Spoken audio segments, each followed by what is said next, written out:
Hi friends, कैसे हैं आप सब। आशा करते हैं आप लोग बहुत ही मस्त होंगे और अपनी पढ़ाई को बहुत ही मस्त तरीके से कर रहे होंगे। ठीक है, तो चलिए आज की क्लास में हम लोग डिस्कस करने वाले हैं अल प्राण और महाप्राण के बारे में। ठीक है, आज हम लोग पढ़ने वाले हैं अल प्राण और महाप्राण। एकदम सबसे सिंपल तरीका से पढ़ेंगे हम लोग। ठीक है, यह वीडियो देखने के बाद इस टॉपिक से आप लोगों को कहीं भी कुछ भी प्रॉब्लम नहीं होगा। ठीक है, थोड़ा ध्यान से बोल के देखिएगा, सब कुछ ध्यान से देखिए। सबसे पहले हम लोग पढ़ेंगे अल प्राण और महाप्राण के बारे में। थोड़ा ध्यान दीजिए इधर। अल प्राण, ये अल प्राण और दूसरा है महाप्राण। पहले समझिए इधर। ठीक है, देखिए ये अल प्राण और ये महाप्राण। ठीक है, अब देखिए सबसे पहले दोनों का परिभाषा समझते हैं कि क्या है। देखिए अल्प मतलब होता है कम, अल्प मतलब क्या होता है और प्राण माने होता है हवा, प्राण मतलब हवा। अल्प प्राण, अल्प मतलब होता है कम और प्राण मतलब होता है हवा। ठीक है, तो अल्प प्राण क्या है, तो जिसके उच्चारण में मुख से कम हवा निकलती है उसको क्या कहते हैं, अल्प प्राण कहा जाता है। समझ में आया। जिस वर्ण के उच्चारण में मुख से मतलब मुंह से कम हवा निकले, एकदम थोड़ा सा हवा निकले, उसको क्या कहेंगे, उसको कहते हैं अल्प प्राण। ठीक है, अब सिमिलरली सेम टू सेम उल्टा महाप्राण।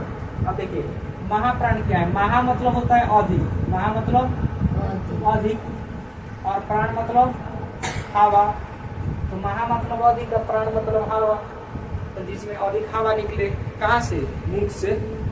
देखो इधर, जिसमें अधिक हवा निकले, चाहे जिस वर्ण के उच्चारण में मुख से अधिक हवा निकलती है उसको क्या कहते हैं, महाप्राण कहा जाता है। समझ में आया। पहले दोनों का परिभाषा समझ में आया। अल्प प्राण क्या है, तो अल्प मतलब होता है कम, प्राण मतलब हवा। तो जिस वर्ण के उच्चारण में मुख से कम हवा निकले उसको कहते हैं अल्प प्राण। ठीक है, महाप्राण क्या है, तो जिस वर्ण के उच्चारण में मुख से अधिक हवा निकले उसको क्या कहेंगे, महाप्राण। फॉर एग्जाम्पल देखिए इधर, मान लीजिए कि क, ख, ग, घ। अब थोड़ा इसको देखिए ध्यान से। हम बोलेंगे क, बोलिए क, और उसके बाद बोलिए ख।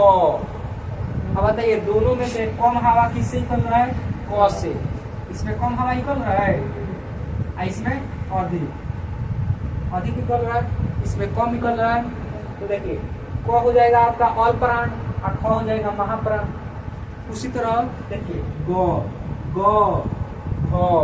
देखिए ग, घ, दोनों में देखिए बोल कर देखिए, आपको पता चल जाएगा कि ग में कम हवा निकल रहा है, लेकिन घ, घ, ग, घ में अधिक हवा निकल रहा है कि नहीं। तो ग क्या हो जाएगा, ग भी हो जाएगा अल्प प्राण, घ हो जाएगा महाप्राण। समझ में आया। अंग, अंग हो जाएगा आपका अल्प प्राण। ठीक है, अब देखिए अल्प प्राण और महाप्राण। अगर क्वेश्चन पूछेगा बताइए निम्न में कौन अल्प प्राण है, हम उसमें चेक करते रहेंगे कि कामना से अधिक हवा निकल रहा है, कामना से कम हवा निकल रहा है। तो इसे चेक करते रह जाएंगे, पूरा हवा निकल जाएगा मुंह से पूरा हवा निकलेगा, लेकिन पता नहीं चलेगा कि कौन अल्प प्राण है कौन महाप्राण है ना। तो इसमें हो जाएगा दिक्कत। तो आप थोड़ा ध्यान दीजिएगा। इसको पहचाने का एक सिंपल सा एकदम छोटा सा प्यारा सा नाना सा ट्रिक है। देखिए क्या है, ट्रिक, एकदम मस्त ट्रिक है। इसके लिए एक ट्रिक है कि अल्प प्राण कैसे पहचानेंगे और महाप्राण कैसे पहचानेंगे, है ना। अब थोड़ा ध्यान दीजिए। अल्प प्राण की परिभाषा समझ गए ना। अल्प प्राण क्या होता है, तो वैसा वर्ण जिसके उच्चारण में मुख से कितना हवा निकलेगा, कम, मुख से कम हवा निकलेगा उसको क्या कहेंगे, अल्प प्राण कहेंगे। समझे। अब महाप्राण क्या है, तो देखिए महाप्राण यहाँ पे है, यह है आपका अल्प प्राण, यह महाप्राण। अब देखिए महाप्राण क्या है, तो ऐसा वर्ण जिसके उच्चारण में मुख से कितना हवा निकलेगा, अधिक, यहाँ पे अधिक है, मुख से अधिक हवा निकलेगा उसको क्या कहेंगे, महाप्राण कहेंगे। समझ आए।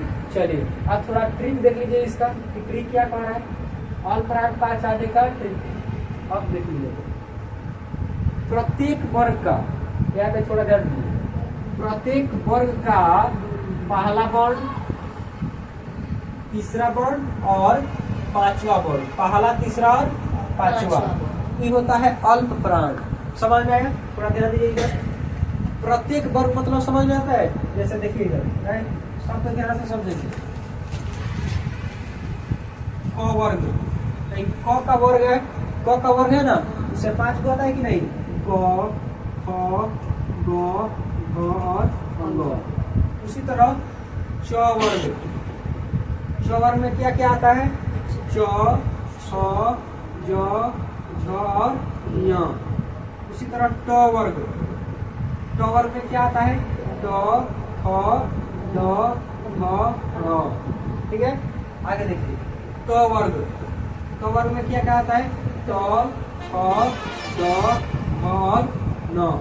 उसी तरह प वर्ग, प वर्ग में क्या क्या आता है? क, ख, ग, घ और म। समझे? तो ये देखिए, ये सब वर्ग है कि नहीं? क का वर्ग है, च का वर्ग, ट का वर्ग, ट का वर्ग, प का वर्ग, है ना? ये सब स्पर्श वर्ण है।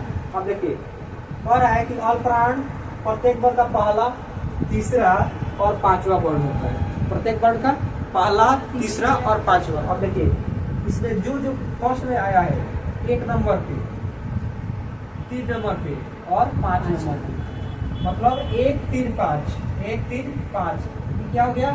ये ऑल प्राण हो गया। 1, 3, 5 ऑल प्राण। समझ में आया? तो फर्स्ट में देखिए, फर्स्ट में जितना है ये सब क्या होगा? ये सब ऑल प्राण हो जाएगा। समझ में आया? तीसरा, तीसरा में देखिए, तो तीसरा में ये सब है ऑल प्राण हो जाएगा। अब पांचवा में जितना है ये सब ऑल प्राण हो जाएगा। समझ में आया? तो ऑल प्राण 5 आने का ट्रिक यही है, पहला, तीसरा और पांचवा। 1, 3, 5, 1, 3, 5 याद रखेंगे और प्राण से एक भी क्वेश्चन नहीं छूटेगा। अब देखिए, लेकिन इसमें कुछ और है, थोड़ा सा देखिए इधर। प्रत्येक वर्ग का पहला, तीसरा, पांचवा ही ठीक है, ये ठीक से तो 5 आ लेंगे। लेकिन इसमें एक और बात याद रखेंगे, आप जितने भी स्वर वर्ण पढ़े हैं सभी स्वर वर्ण ऑल प्राण ही होते हैं। सभी स्वर वर्ण ऑल प्राण होते हैं और सभी अंत अस्त वर्ण भी आपका ऑल प्राण होते हैं। सभी स्वर वर्ण ऑल प्राण होंगे और सभी अंत अस्त वर्ण ऑल प्राण होंगे। समझ में आया? सभी स्वर वर्ण क्या होते हैं? ऑल प्राण। सभी अंत अस्त वर्ण क्या होते हैं? नहीं, ऑल प्राण, ऑल प्राण। ठीक है, अब देखिए, अगर हम क्वेश्चन पूछे आपसे कि बताइए अ कौन सा वर्ण है? ऑल प्राण की महाप्राण? ऑल प्राण।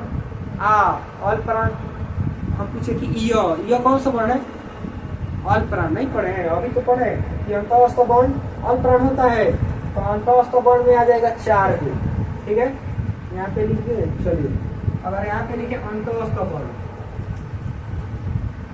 क्या देखिए इधर, अंतःस्थ वर्ण में 4 को आएगा, य, र, ल और व। ये 4 क्या होता है? 4 ऑल प्राण हो जाएगा। और स्वर वर्ण का वो स्वर वर्णों की संख्या 11। तो ये भी क्या हो जाएगा? ये भी ऑल प्राण हो जाएगा। और यह अंतःस्थ वर्ण ये भी क्या हो जाएगा? आपका ऑल प्राण हो जाएगा। समझ में आया? अब देखिए महाप्राण, महाप्राण पहचानने का ट्रिक थोड़ा देख लीजिए। इसमें आप पढ़े अभी अभी कि 1, 3, 5 क्या होता है? ऑल प्राण। 1, 3, 5 ऑल प्राण होता है। इसमें 5 कौन दिया? दूसरा और चौथा। तो दूसरा और चौथा क्या हो जाएगा? महाप्राण। दूसरा और चौथा महाप्राण होगा। यानी कि देख लीजिए, जो भी इसमें 2 नंबर है, भाई दूसरा है ना, दूसरा जो भी इसमें 2 नंबर वाला है सब कौन होगा?